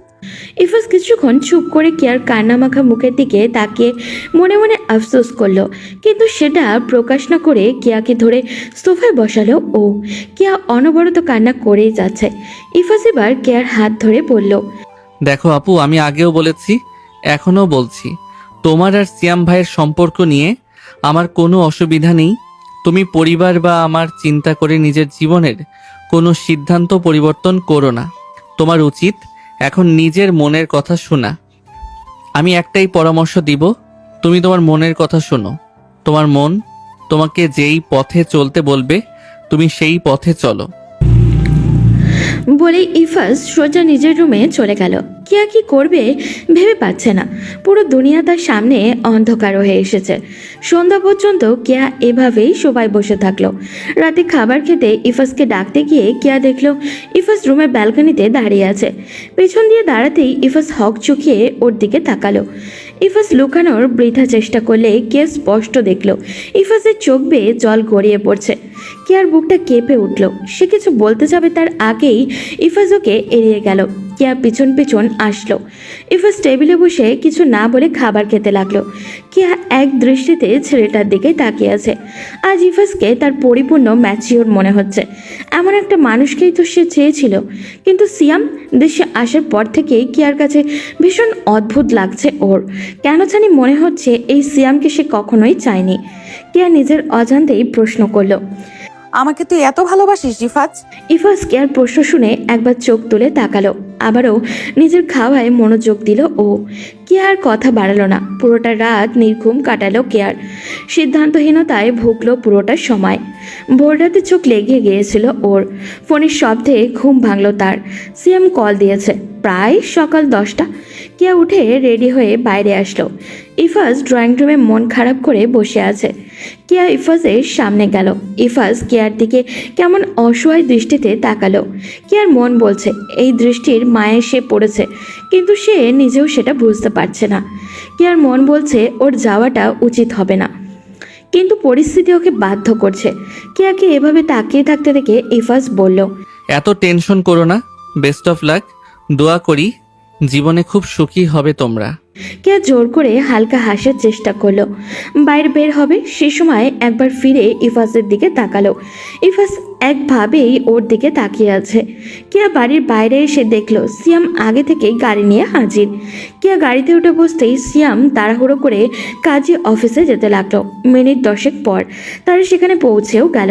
কেয়া নামার সময় মনে হচ্ছিল জীবনের সবচেয়ে বড় ভুল সিদ্ধান্তটা সে নিতে যাচ্ছে না তো। সেখানে সিয়ামের বন্ধুরা আগে থেকেই উপস্থিত ছিল। কেয়া সিয়াম দুজনেই ভিতরে প্রবেশ করলো। কাজী বিয়ের কাজও শুরু করে দিয়েছে। কেয়ার ভালো লাগছে না এইসব। সে এই দিনের অপেক্ষায় বহু বছর কাটিয়েছে, কিন্তু আজ তার ভীষণ অস্বস্তি হচ্ছে। কাজে কি বিয়ে পড়ানো শুরু করে দিবে এমন সময় তাড়াহুড়ো করে কয়েকজন সেখানে প্রবেশ করলো। কেয়া পিছনে তাকিয়ে দেখলো সিয়ামের মা সাথে আরেকটা মেয়ে একটা 3-4 বছরের বাচ্চা নিয়ে দাঁড়িয়ে আছে। তাদের সাথে কয়েকজন পুলিশ সদস্যও আছে। সিয়াম তাদের দেখে চমকে গেল। সিয়ামের মা জোর গলায় বলল, অফিসার, এই হলো আমার ছেলে, ওকে আপনি এক্ষুনি অ্যারেস্ট করুন। পুলিশ অফিসার এসে সিয়ামের হাতে হাত করা পড়ালো। কেয়া নীরব দর্শকের মতো সব কিছু দেখে যাচ্ছে। সিয়াম তার মায়ের সাথে চেঁচামেচি করছে, কিন্তু সেসব কেয়ার কানেই যাচ্ছে না। পুলিশ সিয়ামকে টেনে হিঁচড়ে নিয়ে গেল। কেয়া চেয়ারে বোকার মতো বসে আছে। তখন সিয়ামের মা আর ওই মেয়েটা তার কাছে আসলো। সিয়ামের মা এসে কেয়ার মাথায় হাত বুলিয়ে বলল, আমাকে ক্ষমা করে দিও মা, আমি এমনটা করতে চাইনি, কিন্তু এই নিষ্পাপ বাচ্চাটার জন্য করতে হলো। আমার ছেলে বিদেশে যাওয়ার আগে নীলাকে বিয়ে করেছিল। ওদের প্রেমের বিয়ে ছিল, কিন্তু ওদের বাচ্চা হওয়ার পর থেকে সিয়াম ওকে দেখতে পারতো না। মেয়েটার ওপর অমানবিক নির্যাতন করত। সেসব সহ্য করতে না পেরেও ওর বাপের বাড়িতে চলে গিয়েছিল। এরপর সিএম বিদেশে চলে যায়, আর কারোর সাথে কোনো যোগাযোগ করেনি। এই কয়েক বছরও ও একটাবারের জন্য আমাদের ফোন পর্যন্ত করেনি। হঠাৎ কয়েকদিন আগে বিদেশ থেকে এসেই আমাদের তোমার কথা বলে। আমি আর ওর বাবা মানা করা সত্ত্বেও ও আমাদের কথা শোনেনি। আজ তোমাকে বিয়ে করতে নিয়ে চলে এসেছে। আমি কিভাবে এই বাচ্চাটার ভবিষ্যৎ নষ্ট করবো বলো? সিয়ামের মায়ের কথা শুনে কেয়া যেন আকাশ থেকে পড়ল। তার মানে সিয়াম এইসব লুকাতে গিয়েই এত তাড়াহুড়ো করছিল। কেয়া কি বলবে খুঁজে পাচ্ছে না। তখন নীলা কেয়ার হাত ধরে পড়ল। আমাদের ভুল বুঝো না প্লিজ। আমি তো তোমার বোনের মতো। আমার ছেলেটার মুখের দিকে তাকিয়ে আমাকে ক্ষমা করে দাও। কেয়া নীলার হাত ধরে দাঁড়িয়ে থাকা বাচ্চা ছেলেটার দিকে তাকালো। কেয়ার কষ্ট হওয়ার কথা, কিন্তু সেটা হচ্ছে না। বরং ওর মনে হচ্ছে জীবনে অনেক বড় ভুলের হাত থেকে সে রক্ষা পেয়েছে। কেয়া নীলা আর সিয়ামের মায়ের দিকে তাকিয়ে হাত জোর করে বলল, ক্ষমা তো আমার আপনাদের কাছে চাওয়া উচিত। আপনারা আমার কাছে ক্ষমা চেয়ে লজ্জা দিবেন না প্লিজ। আপনাদের কারণে আজ আমার জীবনটা রক্ষা পেয়েছে। আমি না জেনে কত বড় অন্যায় করতে যাচ্ছিলাম। এরপর কেয়া নীলা আর সিয়ামের মায়ের সাথে কিছুক্ষণ কথা বলে বাসার দিকে রওনা হলো ওরা। তার এতদিনের ভালোবাসার মানুষ তার সাথে বেইমানি করেছে, কিন্তু তবুও কেয়ার কষ্ট হচ্ছে না, বরং একটা অজানা শান্তি অনুভব করছে ও। কেয়ার মা বাবা বলতেন আল্লাহ যা করেন ভালোর জন্যই করেন। কেয়া সেটার মর্ম হাড়ে হাড়ে টের পাচ্ছে। কেয়া তাড়াহুড়ো করে বাসায় ফিরছিল ইফাজের কাছে খবরটা দিতে। ইফাজ হয়তো এই খবর শুনলে সবচেয়ে বেশি খুশি হবে। বাসায় পৌঁছে কেয়া তাড়াহুড়ো করে দরজার কলিং বেল বাজালো, কিন্তু দরজা তো খোলা। কেয়া ভিতরে প্রবেশ করতেই চিৎকার করে উঠল। ইফাজ ড্রয়িং রুমে পড়ে আছে, তার পাশে রক্ত। কেয়া দৌড়ে গিয়ে ইফাজকে ধরতেই দেখলো ইফাজ ওর পুরো হাত কেটে ফেলেছে। কেয়া কান্না করে বাসায় কল দিল। এরপর ইফাজকে ধরে বাইরে নিয়ে আসলো। ভাগ্যক্রমে একটা গাড়িও পেয়ে গেল ও। এরপর দ্রুত ইফাজকে হসপিটালে নিয়ে আসা হলো। কেয়ার পুরো শরীর রক্তে লাল হয়ে গেছে। কেয়া হসপিটালের করিডোরে পাগলের মতো কান্নাকাটি করছিল। কিছুক্ষণ পর সেখানে ওর বাসার সবাই চলে এলো। ইফাজের মা এসে কেয়াকে ধরে নিয়ে বসালো। কেয়া ইফাজের মায়ের গলা জড়িয়ে চিৎকার করে বলতে লাগলো, ছোট মা, তুমি আমাকে ক্ষমা করে দিও। আমার কারণে আজ ওর এই অবস্থা। তোমরা প্লিজ ওকে আমার কাছে এনে দাও। বাসার সবাই রীতিমতো আকাশ থেকে পড়েছে। তারা জানতো ইফাজ কেয়া দুজনে কেউই এই বিয়েতে খুশি ছিল না, কিন্তু এমন কিছু তার স্বপ্নেও ভাবেনি। সবার মনেই জানার ইচ্ছা, কিন্তু এই পরিস্থিতিতে কেয়াকে কেউ কিছুই জিজ্ঞাসা করলো না। ইফাজের মা কেয়াকে জড়িয়ে ধরে বলল, কান্না করিস না মা, ওর কিছু হবে না, আমরা সবাই আছি, ভয়ের কিছুই নেই। ইফাজের বাবা আর রাহাত মিলে এদিকে ওদিক ছোটাছুটি করছে। ডাক্তার যখন বলল রক্তের প্রয়োজন, তখন রাহাত নিজে রক্তও দিল। সবার মুখেই চিন্তার ছাপ। দুপুর গড়িয়ে বিকাল হতে গেল, এখনো সবার চোখে মুখে অশান্তি। কেয়া তো রীতিমতো পাগলামি শুরু করেছে। তখন ডাক্তার এসে জানালো, ভয়ের কিছু নেই, রুগীর অবস্থা এখন আগের থেকে অনেকটাই ভালো, একটু আগে জ্ঞান ফিরেছে। আপনারা সন্ধ্যা পর্যন্ত অপেক্ষা করুন, সন্ধ্যার পর রুগীর সাথে দেখা করতে পারবেন। ডাক্তারের কথা শুনে বাড়ির সবাই কিছুটা চিন্তামুক্ত হলো, কিন্তু কেয়ার শান্তি হচ্ছে না। সবাই অনেক জোর করলো খাওয়ানোর জন্য, কিন্তু সে খেতে কিছুতেই চাইছে না। অপেক্ষার সময় নাকি ভীষণ লম্বা হয়। কেয়া সেটা আজ হাড়ে হাড়ে বুঝতে পারছে। মনে হচ্ছে সময় পারই হচ্ছে না। সন্ধ্যার পর ডাক্তার দেখা করার সুযোগ দিল। কেয়া কাউকে কিছু বলার সুযোগ না দিয়েই দ্রুত চলে গেল কেবিনে। ইফাজ চোখ বন্ধ করে শুয়ে আছে। কেয়া গিয়ে পাশে বসেই আবারও কান্না শুরু করলো ও। ইফাজ কান্নার শব্দ শুনে পাশ ফিরে তাকাতেই কেয়াকে দেখে হালকা হাসার চেষ্টা করলো। কেয়া তা দেখে কান্নার গতি আরও বাড়িয়ে দিল। ইফাজ হালকা হেসে বলল, আজ তো তোমার খুশির দিন। এমন দিনে কেউ বোকার মতো কান্না করে? আর সিয়াম ভাই কোথায়? উনি আসেননি? ইফাজের কথা শেষ হওয়ার আগেই কেয়া ওর গলা চেপে ধরল। ইফাজ অবাক হয়ে কেয়ার দিকে তাকিয়ে আছে। কেয়া দাঁত কটমট করে বলল, ওই নাম যদি আর কোনোদিন তোর মুখে শুনি, তাহলে আমি নিজেই তোকে খুন করে ফেলবো। খুব শখ না মরার? আমি তোর শখ পূরণ করে দেব। আজব তো, যাকে বিয়ে করেছো তার কথা শুনতে চাও না? না, শুনতে চাই না, কারণ আমি ওকে বিয়ে করিনি। বিয়ে করেছি তোকে, আর যা করার তোকেই করব। কেয়ার কথায় ইফাজ একটু অবাক হওয়ার ভান করে বলল, কেন বিয়ে করনি কেন? দেখো, তুমি যদি ভেবে থাকো আমি তোমাদের বিয়ে নিয়ে হাত কেটেছি, তাহলে ভুল ভাবছো। কিন্তু ঠিক ভুল যাই ভাবি না কেন, তোর হাত কাটার শখ আমি মিটাবো। একবার খালি সুস্থ হয়ে বাসায় ফের, এরপর তোর সাথে অনেক হিসাব বাকি আছে। দেখো আপু, আগে যা হওয়ার হয়েছে। এখন তুমি অন্য একজনের বউ, আমার উপর এমন অধিকার খাটানো কিন্তু উচিত না। অন্যজনের বউ মানে? আমি ওই কুত্তার বাচ্চাকে বিয়ে করিনি। ও আগে থেকেই বিয়ে করে বসে আছে, ওর একটা বাচ্চাও আছে। আর তোর উপর অধিকার আমার আগেও ছিল, এখনো আছে, আর ভবিষ্যতেও থাকবে। ইফাজ কিয়ার কথা শুনে মনে মনে ভীষণ খুশি হলো, কিন্তু সেটা মুখে প্রকাশ করলো না। কিয়া কিছুক্ষণ চুপ করে বসে থাকলো।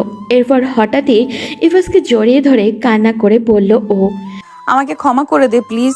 আমি অনেক অন্যায় করেছি তোর সাথে, আমার জন্য তোর আজ এই অবস্থা। আমি জানি আমার ক্ষমা চাওয়ার কোনো যোগ্যতা নেই, তবুও প্লিজ আমাকে ক্ষমা করে দে। আমি আর কখনো এমন ভুল করব না। আমার তোমার উপর কোনো রাগ নেই আপু, আর তুমি কোনো ভুল করনি। আমি নিজেই তো তোমাকে বলেছিলাম বিয়ের কথা। ইফাজ, আমি জানি না তুই আমাকে কি ভাববি, কিন্তু বিশ্বাস কর, সিয়াম ফিরে আসার পরে ওকে আমার ভীষণ অপরিচিত মনে হয়েছে। আমি আজ যেতে চাইনি, বিশ্বাস কর। ইফাজ কিছু বলতে যাবে, তার আগেই দেখলো ওর বাসার সবাই ভেতরে ঢুকছে, তাই কিছু বলতে কেউ চুপ হয়ে গেল ও। ইফাজ ভেবেছিল সবাই অনেক রাগারাগি করবে, কিন্তু কেউ কিছুই বলছে না। রাতটা হসপিটালে কাটিয়ে পরের দিন ইফাজকে নিয়ে সকালে সবাই বাড়িতে ফিরল। ইফাজের বাবা রাহাতকে পাঠালো ওই ফ্ল্যাট থেকে সব জিনিসপত্র আনার জন্য। বাসায় এসে ইফাজকে রুমে নিয়ে যাওয়া হলো। কিয়া ইফাজের পাশেই বসে আছে, ভীষণ মন খারাপ ওর। ইফাজ বারবার কেয়ার দিকে তাকাচ্ছে। এতটুকু সে নিশ্চিত যে কিয়া আর তার জীবনে এখন কোনো বাধা নেই, এখন যা করার করতে হবে। কিয়ার প্রতি তার কোনো অভিযোগ নেই। ওদিকে কিয়াও মনে মনে ভাবছে ঠিক তার উল্টোটা। সে ইফাজকে নিয়ে কতটা সিরিয়াস এটা হয়তো ইফাজ এই দুর্ঘটনা না ঘটালে সে কখনোই ফিল করতে পারতো না, কিন্তু সেটা কিভাবে বলবে সে? এখন যদি সে ইফাজকে বলে ভালোবাসে, তাহলে ইফাজ কি ওকে নিজে মজা করবে না? ও হয়তো ভাবছে সিয়ামকে না পেয়ে সে ইফাজের দিকে হাত বাড়িয়েছে। এইসব ভাবতে ভাবতে অনেকটা সময় পার হয়ে গেল। ইফাজের ওষুধ খাওয়ানো, খাবার খাওয়ানো সব বেশ যত্ন নিয়ে করছে কিয়া। পরদিন সকালে নাস্তা শেষ করে সবাই ইফাজ আর কিয়ার রুমে এসে হাজির। কিয়া ওই ভয়টাই পাচ্ছিল। ইফাজ বিছানায় শুয়ে আছে, বাড়ির সবাই ওদের দিকে শিকারির ন্যায় তাকিয়ে আছে। ইফাজের বাবা বেশ গম্ভীর গলায় জিজ্ঞেস করলেন, এসব পাগলেবের মানে কি ইফাজ? তোমার কি এমন মনে হয়েছিল যে আত্মহত্যার চেষ্টা করেছিলে? ইফাজ কিছু বলছে না দেখে ওর বাবা রাগ দেখিয়ে বলল, কি হলো, চুপ করে আছো কেন? কথা বলো, আমিও শুনি। তোমার জীবনে কিসের এত দুঃখ যে আত্মহত্যা করতে গিয়েছিলে? আমার কথা না ভাবলে, তোমার মায়ের কথা আর কেয়ারের কথা একবার ভাবলে না? এতটা নিচে কিভাবে নামলে তুমি? বাসার সবাই চুপ করে আছে, সবার মনে কৌতূহল সত্যিটা জানার। কি আর চুপ থাকতে পারলো না, সে বলল, আসলে ছোট আব্বু, তোমরা যেটা ভাবছো সেটা নয়। সবকিছুর জন্য আমি কি আর কিছু বলতে পারলো না। ইফাজ ওকে থামিয়ে দিয়ে বলল, আব্বু আম্মু, তোমরা প্লিজ আমাকে ক্ষমা করে দাও। আসলে আমি তখন কি করেছি নিজেও জানি না। তোমরা তো জানো আমি কেয়া আপুর সাথে বিয়েটা পুরোপুরি মেনে নিতে পারিনি। উনি অনেক চেষ্টা করছিলেন আমাদের সম্পর্কটা ঠিক করে নেওয়ার, কিন্তু আমার কারণে সেটা সম্ভব হচ্ছিল না। আর ভার্সিটিতে ওই দিন আমার বন্ধুবান্ধব আমার বিয়ে নিয়ে মজা করেছিল, তাই বাসায় এসে কি করেছি নিজেও জানি না। তোমরা প্লিজ আমাকে মাফ করে দাও। ইফাজের এমন কথা শুনে কিয়া নিজের কান্না আটকে রাখতে পারল না। কিয়ার কান্না করতে দেখে ইফাজের মা কিয়ার কাছে গিয়ে ওকে জড়িয়ে ধরে বলল, আমরা যদি আগে জানতাম তুই এতটা খারাপ, তাহলে কখনোই মেয়েটাকে এত কষ্টের মধ্যে ফেলতাম না। দেখ, জন্ম মৃত্যু বিয়ে এসব আল্লাহর পক্ষ থেকে নির্ধারণ করা। তুই আমি কেউ এইসব পরিবর্তন করতে পারবো না। মেয়েটা তোর জন্য কত কান্না করেছে তুই জানিস? আমাকে ক্ষমা করে দাও আম্মু, আমি কথা দিচ্ছি আর কখনো এমন ভুল করব না। কেয়া আপু, তুমিও প্লিজ আমাকে ক্ষমা করে দাও। আমি তোমাকে অনেক কষ্ট দিয়েছি, কথা দিচ্ছি জীবনে আর কখনো তোমাকে কষ্ট পেতে দিব না। কিয়ার কান্নার গতি ক্রমশ বেড়েই চলেছে। বাড়ির সবাই চুপচাপ দেখছে। ঈশা সবার মাঝখান থেকে হঠাৎই বলে উঠল, আব্বু আম্মু, ভাইয়া যখন নিজের ভুল বুঝতে পেরেছে, তখন আমাদের উচিত ওকে লাস্ট একটা চান্স দেওয়া। যদিও এইবার ঠিক না হয়, তাহলে পরে যা হয় তা করবা। এখন চলো, ওকে লাস্টবার একটা চান্স দাও। ঈশার কথায় রাহাতও সমর্থন জানালো। এরপর সবাই ইফাজকে সতর্ক করে বেরিয়ে গেল। ইফাজ বিছানায় শুয়ে কিয়ার দিকে তাকিয়ে আছে। কিয়া এক দৃষ্টিতে ইফাজের দিকে তাকিয়ে কান্না করছে। ইফাজ হালকা হাসলো, তা দেখে কিয়া দৌড়ে গিয়ে ইফাজের বুকে ঝাঁপিয়ে পড়ল। ইফাজ চুপচাপ কিয়াকে বাম হাত দিয়ে নিজের বুকের সাথে চেপে ধরলো। কিয়া কান্না করতে করতে বলল, তুই এমন কেন ইফাজ? আমাকে এত ঋণী করিস না প্লিজ। সবাইকে সত্যিটা বলে দিলি না কেন? কিছু সত্যি গোপন রাখাই ভালো, তাই না? সব সত্যি প্রকাশ হয়ে গেলে এমনি এমনি ঝামেলা বাড়ে। কিছু কথা গোপন করলে যদি জীবনে সুখ থাকা যায়, তাহলে গোপনীয়তাই ভালো না? তাই বলে আমার দোষ কেন তুই নিজের ঘাড়ে নিবি? আমি তোকে এত কষ্ট দিলাম, তাও তোর আমার প্রতি কোনো অভিযোগ নেই? আমি হয়তো প্রেম ভালোবাসার সম্পর্কে এত ভালো বুঝি না, তবে যতটুকু বুঝি তাতে এইটুকু জানি যে ভালোবাসার মানুষের প্রতি অভিযোগ করা বৃথা। ভালোবাসলে প্রিয় মানুষের অপূর্ণতার সাথেই বাঁচতে হয়। এই দুনিয়ায় কেউই পারফেক্ট না। মানিয়ে নেওয়া আর মেনে নেওয়ার মাঝেই আসল সুখ।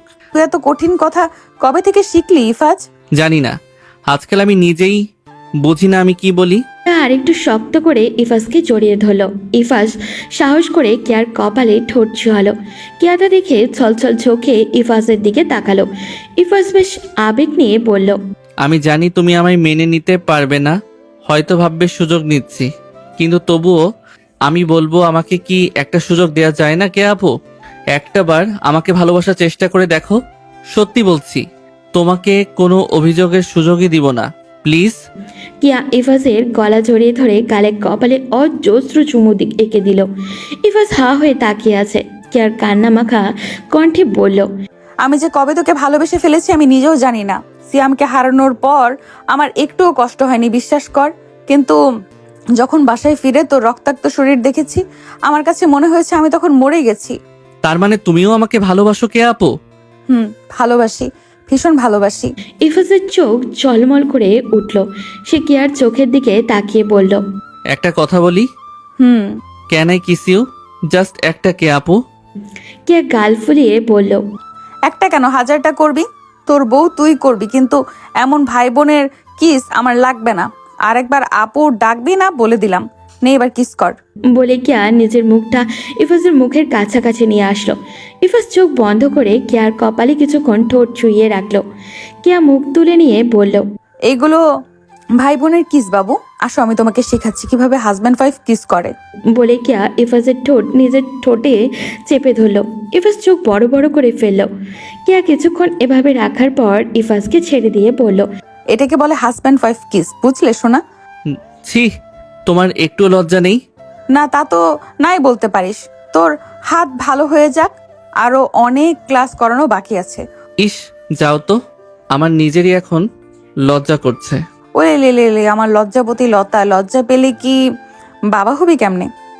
ইফাজ লজ্জায় মাথা নিচের দিকে ফেললো। তা দেখে কিয়া হেসে ইফাজের গলা জড়িয়ে ধরল। আসলে জীবনে মানিয়ে নেওয়ার চেয়ে বড় কিছুই না। পরিস্থিতিকে মানিয়ে নিয়ে জীবন সাজাতে পারলে জীবনের আসল সৌন্দর্য উপলব্ধি করা যায়। কিয়া আর ইফাজ ভালো থাকুক তাদের মতো।